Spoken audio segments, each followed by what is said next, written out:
के साथ शिप्रा झा, एक जालसाज बिहार के डीजीपी को झांसे में ले लेता है। ये हाई प्रोफाइल जालसाज हाईकोर्ट के चीफ जस्टिस के नाम पर ऐसा अजूबा कर डालता है कि जिसकी कल्पना कोई भी नहीं कर सकता। एक जालसाज अपने आईपीएस मित्र के काम के लिए फर्जी तरीके से सीधे फोन घुमाता है। किसको? तो डीजीपी को। और इसकी भनक तक बिहार पुलिस के मुखिया को नहीं लगती। हालांकि जालसाज अब कानून के शिकंजे में है। पूरा राज खुले, इसके लिए जालसाज को रिमांड पर लिया गया है और इसी बीच आरोपों में घिरे आईपीएस आदित्य कुमार को निलंबित कर दिया गया है।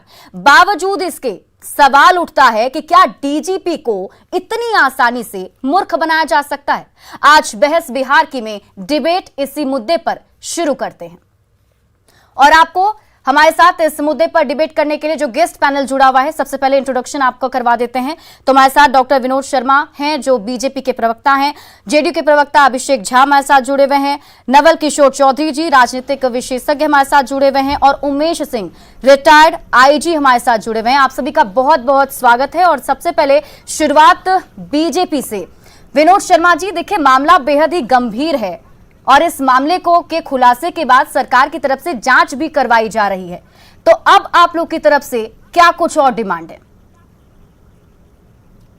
देखिए, बहुत ही चिंता का विषय है बिहार के लिए कि इतनी बड़ी घटना होती है। लगातार एक फ्रॉड फोन करता है चीफ जस्टिस के नाम पर और आईजी जैसे अधिकारी नहीं समझ पाते हैं। ये आश्चर्यजनक लगता है। अभी ट्रू कॉलर पर सारे नाम आ जाते हैं किसके यहाँ से फोन आ रहे हैं। उसके बाद भी हमें लगता है कि इतने दहशत में बिहार के आईजी हैं, जो पुलिस के प्रमुख हैं, कि वो नहीं देखते हैं फोन किसका फोन है और उसके बाद पर ट्रांसफर और पोस्टिंग करते हैं।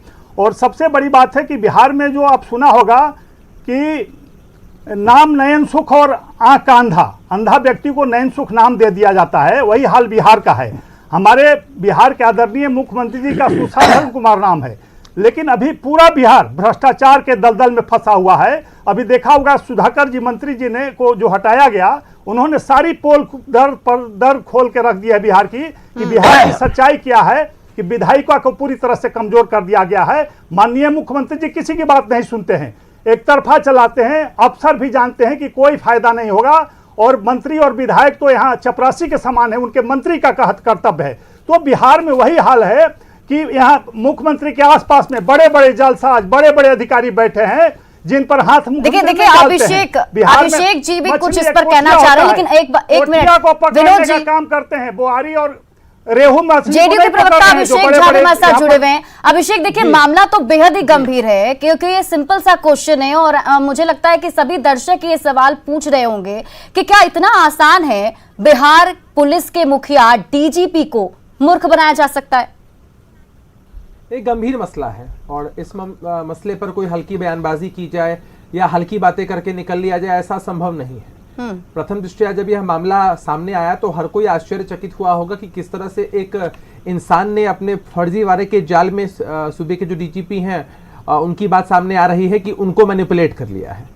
पूरा अनुसंधान चल रहा है। बिहार में एक बात एकदम तय और स्पष्ट है, चाहे कोई किसी भी ओहदे पर बैठा व्यक्ति क्यों ना हो, कोई व्यक्ति अपने आप को कितना भी चालाक और होशियार क्यों ना समझता हो, किसी भी कीमत पर उसकी चालाकी और होशियारी नहीं चलेगी। ये वही बिहार नीतीश कुमार जी ने बनाया है जहां डीजीपी स्तर के पदाधिकारियों की संपत्ति की कुर्की जब्ती होती है, उन पर कार्रवाई होती है। जिन आईपीएस अधिकारी का इस पे नाम आ रहा है, अभी आप लोगों ने खबर चलाई ही है, उनको सस्पेंड भी कर दिया गया है। और इससे पहले भी पूर्णिया के एक आईपीएस अधिकारी हैं जिन पर आय से अधिक संपत्ति का मामला हुआ है, उन पर भी कार्रवाई सुनिश्चित की गई है। तो यह पूरा मामला अभी अनुसंधान के घेरे में है कि किस तरह से किसी ने किन हथकंडों को अपनाकर मैनिपुलेट करने की कोशिश की। आजकल तकनीक का इस्तेमाल अपने आप में ये बहुत ही बड़ा सवाल है अभिषेक जी। ये सचमुच है क्योंकि वो कोई नॉर्मल इंसान नहीं, कोई आम इंसान नहीं है। अगर आम इंसान कोई ऐसे जालसाज में फंसता तो अलग बात होती, लेकिन वो ऐसे केसेस को डील करते होंगे। कई सारे ऐसे केसेस वो खुद भी देखते हैं। तो ऐसे में, और वो भी एक बार नहीं, करीब 40 से 50 बार कॉल किया गया है, एक बार भी उनको भनक नहीं लगी। नहीं, यही ताजुब की बात है। आजकल टेक्नोलॉजी का जो इस्तेमाल है वो पॉजिटिव चीजों के अलावा नेगेटिव चीजों में भी किया जाता है। लोग ट्रू कॉलर पर एक दूसरे का नंबर देख लेते हैं, लेकिन उसके बावजूद उसमें भी कई प्रकार के मैनिपुलेशंस आज हम लोगों को देखने के लिए मिल रहे हैं। पूरे देश के स्तर पर, अंतर्राष्ट्रीय स्तर पर भी लोग टेक्नोलॉजी का बेजा इस्तेमाल कर रहे हैं। यह अनुसंधान का विषय है कि टेक्नोलॉजी का इस्तेमाल किस तरह से किया गया और इस व्यक्ति ने किस स्तर का फर्जीवाड़ा किया कि सुबह के डीजीपी को इसने मैनिपुलेट करने की कोशिश किया, मैनिपुलेट किया। सबसे बड़ी बात है, सबसे अच्छी बात, एसपी के आवास में बैठकर फोन। देखिए विनोद जी वो कह रहे हैं कि जो भी ऐसा कुछ कह रहे हैं, वह जालसाज एसपी के आवास में बैठकर फोन कर रहा था। इससे बड़ी आश्चर्यजनक बात क्या हो सकती है? अच्छी बात सारे लोग यहाँ भ्रष्ट हैं, भ्रष्टाचारों की जमात है, और माननीय मुख्यमंत्री जी उसको प्रोत्साहित करते हैं। ये कह रहे हैं कि 2 अफसर को सस्पेंड किया जाए, कोशिश की, 2 अफसर से काम नहीं चलने वाला आज वो सलाखों के मुख्यमंत्री के इर्द गिर्द जो ये अफसर अच्छी हैं बात उनकी है। जांच होनी ये चाहिए, अच्छी बात है। उनकी संपत्ति की जांच होनी चाहिए। सरकार में नहीं छोटे संभव छोटे है, अफसर ये नीतीश पकड़े कुमार गए जी की हैं। सरकार में देखिए संभव अभिषेक है। जी, विनोद जी बहुत सारी बातें कर रहे हैं, वो कुछ कह रहे हैं, वो कह रहे हैं, विनोद जी जवाब दे रहे हैं अभिषेक जी आपका।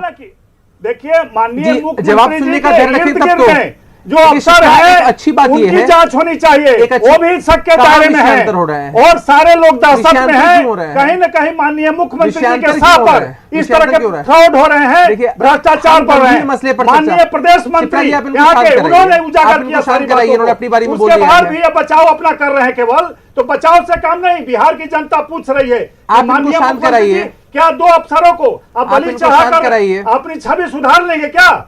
आपको बड़े बड़े जो एक अच्छी बात यह है, शिप्रा, एक अच्छी बात यह है, बड़े बड़े आरोप हैं, कार्रवाई उनको सुनिश्चित बचाव की कर गई रहे है। हैं। दर्जनों आज विभाग वो एक-एक व्यक्ति अफसर को दे सलाखों रखा के है। पीछे है। अक्षम अफसरों को बड़े बड़े आज विभाग जिन अधिकारी एक-एक की अफसर को संलिप्तता 4-4 की बात आ रही है, विभागों में उन्हें बैठा सस्पेंड रखा कर दिया गया क्यों है। ऐसा? चलिए आप लोगों कार्रवाई पर सुनिश्चित वापस में होनी आऊंगी, लेकिन इसी बीच हमारे साथ जो पूर्व इंस्पेक्टर जनरल जुड़े हुए हैं उनसे एक रिएक्शन ले लेते हैं। उमेश जी आप बताइए, आप एक इंस्पेक्टर जनरल रह चुके हैं, आपको क्या लगता है, क्या इतना आसान है क्या किसी को फोन करना, वो भी डीजीपी को फोन करना चीफ जस्टिस बनकर, और वो सब कुछ करवा लेना जो वो करवाना चाहते हैं?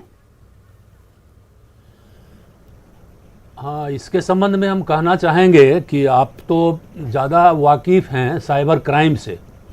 ये साइबर क्राइम अभी जिस तरीके से बढ़ता जा रहा है पूरे हिंदुस्तान में, पूरे देश में, और इतने लोग आक्रांत हो रहे हैं कि इसके संबंध में समझा जाए कि अनुसंधान करना भी बड़ा कठिन होता है। डीजीपी स्तर के पदाधिकारी को इस तरह से फ्रॉडुलेंट एक्शन करके ना सिर्फ डीजीपी के साथ धोखाधड़ी किया है, बल्कि चीफ जस्टिस माननीय जो हमारे बिहार के हैं उनके न्यायालय का भी अवमानना का ये प्रश्न उठता है। उसका भी मुकदमा उस पर होना चाहिए। वो अभियुक्त इतना शैतान है, उसकी कार्रवाई से ही प्रतीत होता है। और ख़ास करके एसएसपी का जो कंडक्ट है, गया के पहले एसपी जो थे, उनका कंडक्ट काफ़ी घिनौना उन्होंने प्रदर्शन किया है कि ऐसे व्यक्ति से दोस्ती करके उसका सहारा लेकर के एक डीजीपी स्तर जो बिहार राज्य का प्रमुख है उसको झांसा दिया। और ये आप प्रोटोकॉल का प्रश्न है कि आईजी, डीजीपी या कोई भी पदाधिकारी नॉर्मली हाईकोर्ट के किसी जस्टिस या चीफ जस्टिस को टेलीफोन नहीं करते हैं, इसलिए मैं समझता हूं कि वो वेरीफाई नहीं कर पाए होंगे। और चूंकि उनके यूनिफॉर्म में वो का भी इस्तेमाल किया, उनके फोटो का, तस्वीर का इस्तेमाल किया, ये तो सरासर अवमानना और उल्लंघन है और बहुत बड़ा क्राइम है एक तरह से इसको कहा जाए, जिसके झांसे में पड़ के उन्होंने इस तरह की कार्रवाई हेस्ट में आके किया।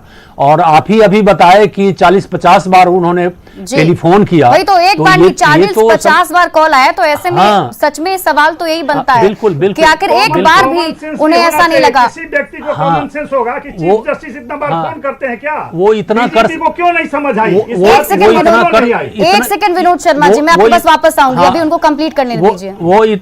हाँ, इतना कर सकते हैं, कर सकते थे कि हाईकोर्ट के रजिस्ट्रार को इसकी सूचना देना चाहिए था। और इन्होंने जो अभी ये दृष्टांत दिया कि आजकल ट्रू कॉलर रहता है जिसमें कि नंबर आ जाता है, उस सब पर लगता है कि वो ध्यान नहीं दे सके, इसलिए इतनी बड़ी गलती उनसे हुई। और मैं समझता हूँ कि आईपीसी में काफ़ी प्रावधान है, सिर्फ 420 नहीं, 417 है, 421 है, और 25 आईपीसी में फ्रॉडुलेंट एक्शन का भी डेफिनेशन दिया गया है, बड़ा डिटेल में डेफिनेशन दिया गया है कि ना सिर्फ प्रॉपर्टी का बल्कि किसी डॉक्यूमेंट को फोर्स ढंग से हासिल करने के लिए इन्होंने तो आदेश प्राप्त करवा लिया, केस को रफा दफा करवा लिया। एक झांसा दे करके, तो बहुत बड़ा ये क्राइम उन्होंने किया है। बिल्कुल। वैसे, और जाहिर है कि अब IPC जब जांच हो रही है तो कुछ और भी बड़े बड़े खुलासे इसमें हो सकते हैं। और हमारे साथ बड़े-बड़े खुलासा कई राजनीतिक लोग- विशेषज्ञ भी जुड़े हुए हैं, नवल किशोर जी। नवल किशोर जी, आप ना सिर्फ बिहार की राजनीति को समझते हैं बल्कि बिहार सरकार के गवर्नेंस को भी बहुत अच्छे से समझते हैं। आपकी नजर किस तरीके से देखती है इसको? ये थिएटर ऑफ एब्सर्ड अंग्रेजी में कहते हैं। डीजीपी साहब निश्चित रूप से आईपीएस की परीक्षा पास की है तो बहुत ही प्रतिभाशाली होंगे। उनको कॉमन सेंस भी स्ट्रांग होगा, अनुभव भी है। क्या उनको नहीं मालूम कि फोन पर कोई आदेश हाई कोर्ट नहीं देता है? उस आदेश का कोई अर्थ नहीं है।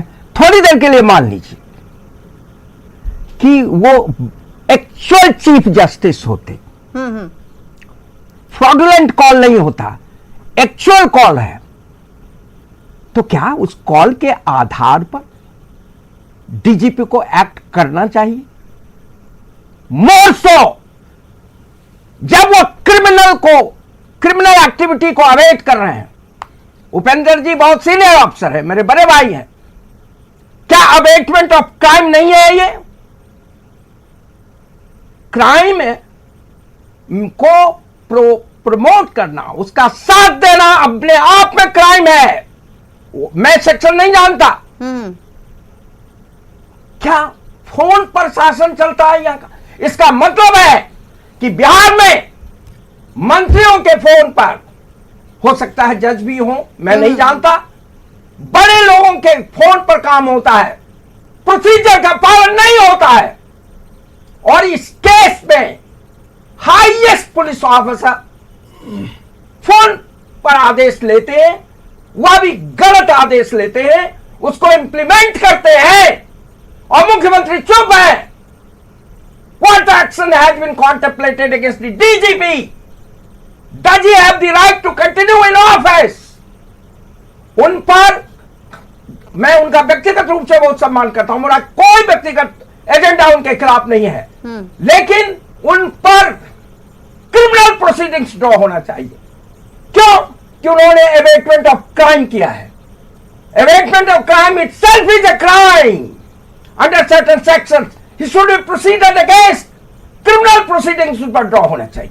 दूसरी बात मैं कहना चाहता हूं, बहुत सम्मान के साथ जुडिशियरी को कहना चाहता हूं, क्या यह फिट केस नहीं है माननीय परम आदरणीय चीफ जस्टिस को सुओ मोटो नोटिस कॉग्निजेंस लेने के लिए?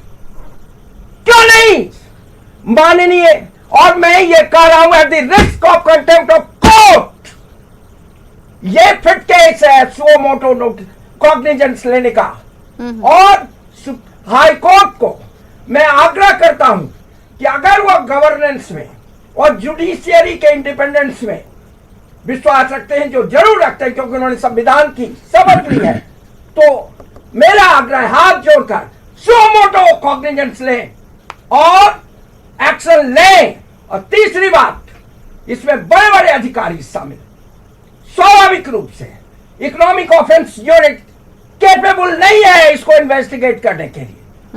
इसको दो ही स्थिति हो सकती है, सेंट्रल एजेंसी करे, और अगर सेंट्रल एजेंसी पर विश्वास नहीं है, जो कि आजकल आमतौर से कहा जाता है और उसमें तथ्य हो सकता है, court monitored investigation time bound होना चाहिए, क्योंकि ये जुडिशियरी को इन्वॉल्व करता है, हाईएस्ट जुडिशियरी को इन्वॉल्व करता है, चीफ जस्टिस को करता है। ये केवल व्यक्ति की बात नहीं है, ये इंस्टीट्यूशन की बात है, हाई कोर्ट के इंस्टीट्यूशन की बात है, चीफ जस्टिस के इंस्टीट्यूशन की बात है। और माननीय मुख्यमंत्री चुप है, व्यक्तिगत रूप से मैं सम्मान करता हूं। बिल्कुल। देखिए अभिषेक जी कई सारे पॉइंट्स उठा रहे हैं, नवल किशोर चौधरी। एक या दो लाइन कहने दीजिए, आप एक लाइन कहने दीजिए। जी पूरा Rome is burning and Rome का राजा बांसुरी बजा रहा, where is chief minister Nitish Kumar. और इससे एक बात बहुत साफ है, यह कहना काफी नहीं है, जीरो टॉलरेंस, बड़े पैमाने में हर सेक्टर में भ्रष्टाचार है और इसकी जिम्मेदारी कहीं न कहीं माननीय मुख्यमंत्री पर जाती है। बाकी stop that here table. Chief minister must answer. मुख्यमंत्री को जवाब देना चाहिए बिहार की जनता। और यह स्थिति तब है जब 3 दिन पहले उन्होंने जेपी की जन्मदिन मनाया है। करप्शन खत्म कराओ जेपी का सबसे बड़ा नारा था। यही जेपी के शिष्य लोग हैं। करप्शन फ्री बिहार चलाते हैं, गुड गवर्नेंस चलाते हैं। स्वाभाविक रूप हाँ, से देखिए अभिषेक जी कई सारे पॉइंट्स को उठा रहे हैं नवल किशोर चौधरी। वो कह रहे हैं कि सबसे पहले तो अगर मान भी लिया जाए कि अगर चीफ जस्टिस ने ही कॉल किया था तो जो कॉल आया था, जिस काम के लिए कॉल आया था, वो काम भी गलत था, तो क्यों नहीं उसको लेकर भी कार्रवाई की जाए? एक एक सवाल का जवाब देखिए, ये सब चाहिए तो आपसे अनुसंधान का विषय अभिषेक है। जी। देखिए ये सब तो अनुसंधान का विषय है और जो संबंधित एजेंसी है वो उसकी जांच कर रही है कि चीजें क्या कैसे हुई हैं। And we believe that action speak better than words. हमारी सरकार ने वही पूछ रहे हैं, कार्रवाई की। वही पूछ रहे हैं, वेयर इज एक्शन? ये वही बिहार है, मैं वही क्यों जवाब नहीं? दे रहा हूँ आपको, वही जवाब दे रहा क्यों नहीं हूँ। एक्शन हुआ? ये वही बिहार है जहां डीजीपी की संपत्ति की कुर्की जब्ती अरे की हुई गई है। पास्ट टेंस में। आज भी दूसरी नदी अगर बहती किसी की थी, संलिप्तता आज पाई दूसरी जाएगी, नदी बह रही है। आज भी किसी ये की वही संलिप्तता बिहार पाई है। जाएगी, आज भी कार्रवाई सुनिश्चित होगी। भ्रष्टाचारियों आज भी लोगों को सलाखों के पीछे पहुंचाते हैं हम लोग। आज भी किसी से डिबेट नहीं करा सकते, फिर आप इन लोगों से बुलवाइए। विनोद जी, बुलवाइए। अभिषेक जी के बाद वापस मैं आपके पास आऊंगी। प्लीज आप अभी चुप रहिए, प्लीज आप चुप रहिए। पहले अभिषेक जी को जवाब तो दिले दीजिए। देखिए इससे तो इनकार नहीं कर सकते ना सर कि ये मामला जब सामने आया तो खुद सरकार ने ही इस पर जांच शुरू करवाई है, सरकार ही जांच करा रही है। ये बात तो है ना, इस पे नियत पे सवाल तो नहीं उठा सकते। जवाब ले लेते हैं अभिषेक जी। अरे इकोनॉमिक ऑफेंस यूनिट किसके अंदर आती है? विनोद जी एक मिनट, आऊंगी मैं वापस आपके पास। अरे सुधाकर जी से आपकी नजदीकी समझ रही है। हाँ, आप डिबेट का डेकोरम मेंटेन कराइए। शिप्रा जी डिबेट का डेकोरम मेंटेन करवाइए। एक मिनट, एक करके सुनिए। मैं बोलूं या चुप रहूं? एक मिनट मैं कहता हूं एक बात कह रहा हूं। मैं बोलूं या चुप यहाँ रहूं? तो एक सेकंड अभिषेक जी, पहले कुछ उमेश जी कुछ कह रहे हैं। हाँ हाँ जरा मैं कहता हूं कि साइबर क्राइम का डीजीपी खुद विक्टिम हो गए हैं, उन पर एक्शन लेना उचित नहीं होगा बिना इन्वेस्टिगेशन का। और मैं समझता हूं वैसे भावावेश में आके कहने से नहीं होगा, क्योंकि डीजीपी को ड्यूप किया गया। साइबर क्राइम में आप जानते हैं कि पढ़े लिखे लोगों को ही ठगा जाता है। लेकिन क्या और 40 बार जो है सबूत है, माननीय चीफ जस्टिस का हवाला देके फोन किया गया, ये संभव है क्या? जो 40 बार में या तो जो कॉमन सेंस समाप्त है, डीजीपी डायरेक्टली में जी रहा है पूरे बिहार में, वो मुख्यमंत्री के दस्तक में है, उनका मुख्यमंत्री विनोद जी करनी चाहिए थी। एक मिनट विनोद जी, मैं वापस आऊंगी आपके पास। प्लीज प्लीज थोड़ा शांत रहिए, थोड़ा शांत रहिए। क्राइम में जो इन्वॉल्व डायरेक्टली आईपीएस अफसर हैं, हाँ। या और उसके सहयोगी हैं, ये सारे लोगों पर तो ईओयू ने बहुत प्रॉम्प्टली काम किया है, एक्शन ले रहा है, काफी लोग अरेस्ट हुए हैं। एसपी भी भागे। नवल किशोर जी कुछ कहना चाह रहे हैं, एक मिनट। हाँ एसपी रैंक का एक मिनट जी जी, मैं जानना चाहता हूं उपेंद्र बाबू से, डिस्टिंग्विश्ड पैनलिस्ट उमेश बाबू से, क्या डीजीपी को फोन पर काम करना चाहिए? हाँ नहीं करना चाहिए? नहीं करना चाहिए। और वो अभी क्राइम को क्यों क्रिमिनल प्रोसीडिंग्स से हटाया गया? उन्होंने किस तरह की जांच उन्होंने की? क्या वो कर नहीं सकते थे अगर उनको लगा? ठीक है, चलिए एक लास्ट कॉल। देखिए अभिषेक झा जेडीयू से लास्ट रिएक्शन लेते हैं। नवल जी वक्त थोड़ा हमारे पास कम है, एक बार ओवर फाइनल रिएक्शन जो है अभिषेक जी का ले लेते हैं कि अब आगे क्या करने वाले हैं सरकार, क्या कुछ एक्शन होने जा रहा है। अभिषेक जी इन सब के बीच अच्छी बात यही है कि जो व्यक्ति है उस पर कार्रवाई नहीं है, वो सलाखों के पीछे है। जो आईपीएस अधिकारी की इसमें संलिप्तता है उन पर कार्रवाई सुनिश्चित की जा रही है। ये नीतीश कुमार जी का बिहार है, आप निश्चिंत रहिए, कार्रवाई सुनिश्चित होगी, कार्रवाई सुनिश्चित होगी। एजेंडा चलाकर कुछ नहीं होगा, एजेंडा चलाकर कुछ नहीं होगा। सरकार ने पहले भी कार्रवाई की थी, आगे भी कार्रवाई करेगी, चाहे कोई कितना भी एजेंडा चलाने की कोशिश करे, कोई कितना भी एजेंडा। अरे आप ही नीतीश कुमार जी के प्रशंसक थे, आप ही नीतीश कुमार जी के प्रशंसक थे। अरे आप ही नीतीश कुमार जी के प्रशंसक थे, प्रशंसा करते नहीं थकते थे। आने वाला समय आपके सामने दिखलाएगा कि किस तरह से हर एक व्यक्ति जिसने इसमें गड़बड़ी की है वो सलाखों के पीछे होंगे, सलाखों के पीछे होंगे। चाहे आप कितना भी चलिए देखिए, ये बहस तो चलती रहेगी और बहुत बहुत शुक्रिया आप सभी लोगों का हमारे साथ इस बहस में जुड़ने के लिए। लेकिन देखिए, सवाल ये जरूर बना हुआ है कि क्या डीजीपी को मूर्ख बनाना या उन्हें अपने झांसे में लेना इतना आसान है। हालांकि इसी बीच अपडेट आपको ये भी बता दें कि अभी अभिषेक अग्रवाल जो जालसाज है उसे रिमांड पर लिया गया है, जिससे पूछताछ चल रही है और इसके साथ ही जो आईपीएस अधिकारी आरोपों से घिरे हुए थे उन्हें निलंबित कर दिया गया है। बहुत बहुत शुक्रिया आप सभी गेस्ट का हमारे साथ जुड़ने के लिए और फिलहाल इस बुलेटिन में अभी के लिए बस इतना ही। आप देखते रहिए न्यूज़ 18 बिहार झारखंड।